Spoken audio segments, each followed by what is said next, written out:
Alors on a fini avec le rouge et maintenant on va passer à nos rosés parce qu'en Coteaux du Quercy on fait également du rosé, en plus c'est bientôt l'été. Mais le rosé, ça ne se fait pas avec du blanc et du rouge. C'est Manon qui va nous dire comment ça se fait. Donc le rosé est fait avec les mêmes cépages que le rouge. La différence, c'est que c'est du jus qui est pressé directement, les peaux sont éliminées et donc elles ne transmettent pas leur couleur au jus. C'est pour ça qu'on a un vin qui est rose clair et pas rouge, comme on pourrait l'avoir avec une fermentation classique en rouge. Parce que c'est la peau qui fait C'est la peau qui donne la couleur du vin. Donc sur une dégustation au rosé, on va avoir exactement les mêmes étapes que pour le rouge. On va regarder la couleur. Qu'est-ce que tu pourrais nous dire sur la couleur? Alors moi, on a des rosés parfois qui sont plus clairs, parfois un petit peu plus foncés. Et en tous les cas, ils ont tous la caractéristique de bien s'adapter à l'apéritif.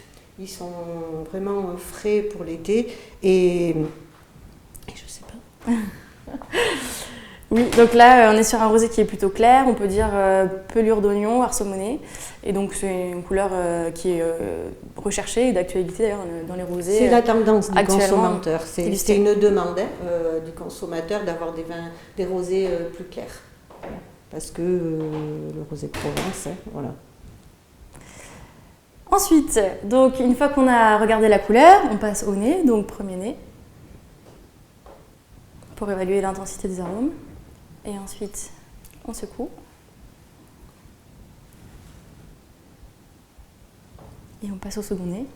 Donc là, on a une intensité aromatique assez franche, très nette. On n'a vraiment aucune déviation dans les arômes.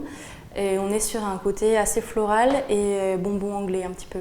D'accord. Et c'est le fait d'enlever la peau qui fait qu'on n'a plus les mêmes odeurs que sur le rouge.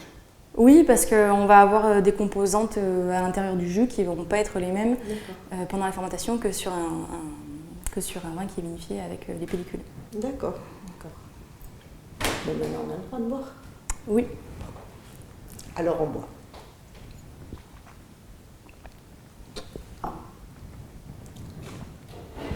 Il nous manque plus que la liberté pour aller les déguster à l'extérieur.